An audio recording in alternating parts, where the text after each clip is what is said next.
I had copies of what I'm going to say for all of you, but the clerk has disappeared. The page, I guess, disappeared, so I will have to use my written comments here.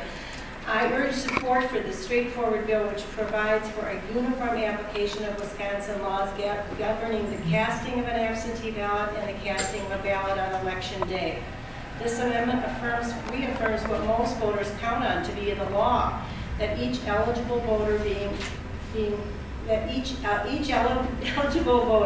is legally entitled to cast one ballot and only one ballot in each election.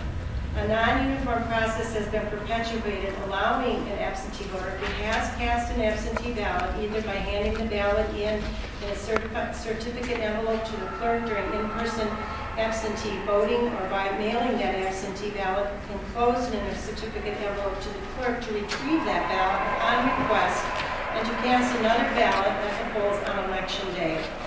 The voter who on election day casts their ballot into the voting machine has no right to retrieve that ballot. Their ballot has been cast as it was released into the machine for processing and tabulation. AB 525 clearly defines the intent of the legislature and provides a uniform process defining casting an absentee and casting a ballot on election day. The bill clearly states that if a voter chose to vote by absentee and exercise that privilege as offered by the state, that the voter does not have the right to cast another ballot for any reason on election day. Absentee voting is clearly defined in our statute 6.84. It's a privilege, not a right. For those who state their absentee ballot on their absentee ballot request that they are unable or unwilling to appear at the polls on election day, the absentee voter is choosing to vote, as the statute says, in quote, wholly outside the traditional safeguards of the polling place. There's nothing in the statute that allows that voter to change his or her mind and be given the right of a do-over. The choice was made. That choice should be made very carefully because events of an election can change up until election day. Once the decision to cast a requested absentee ballot is made, that is the choice of that absentee voter, just as casting the ballot into the voting machine is for the election day voter. This bill is needed because the rules governing this situation have not been uniformly enforced. Uniform enforcement of election law is at the heart of voter confidence in our system, and enforcing the concept of one person, one vote is central to building that confidence.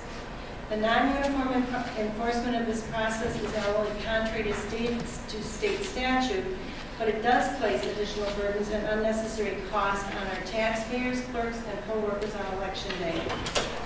The required reconciliation process, which you haven't really even talked about today, is the process that is to reconcile the election day poll book and the absentee poll book. That process will be done after the canvass is completed. A double vote may or may not be caught during that process, but the election results will have already been announced. And statute 12.13(1) sub E declares that anybody who intentionally votes more than once in the same election has violated election law, and that could still lead to prosecution. The bill clearly states that there is no right to cast more than one ballot in the same election, and once cast, an absentee ballot cannot be retrieved.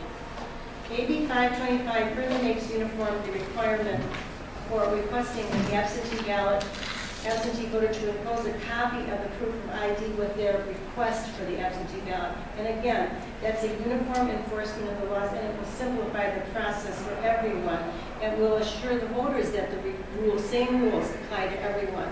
And I agree with the concept with what the clerk from the county, Washington, thank you, from Washington County said, you know, this is something to be considered because people who vote absentee often do not know what the disposition of their ballot is, especially at a central count. And this concern that I'm raising really arose out of questions at the GAB meeting about the lack of uniformity of the rules, past rules that people are following in their central count absentees. And it is something that I do think you need to consider in your deliberations. The rules for central count are not uniform. There are very minimal explanations in the statutes of what's to go on in central count. And the Government Accountability Board is in the process of attempting to put together some guidance and rules. But think about how long central counts have been operating. And there is concern about the process and the security of the ballots. And it's very difficult for the reconciliation process that I referred to a while ago is where this is supposed to be caught. Once the canvass has taken place at a polling place, it's relatively easy to do this because you have both the election day poll book and you have your absentee ballot poll book, and you can reconcile the two. At a central count, you have your absentee ballot poll list. Your election day poll list is still out there at various polling locations. It needs to be brought in. And to even conceive of the people at a central count doing the reconciliation process yet on election night, I think is totally unrealistic.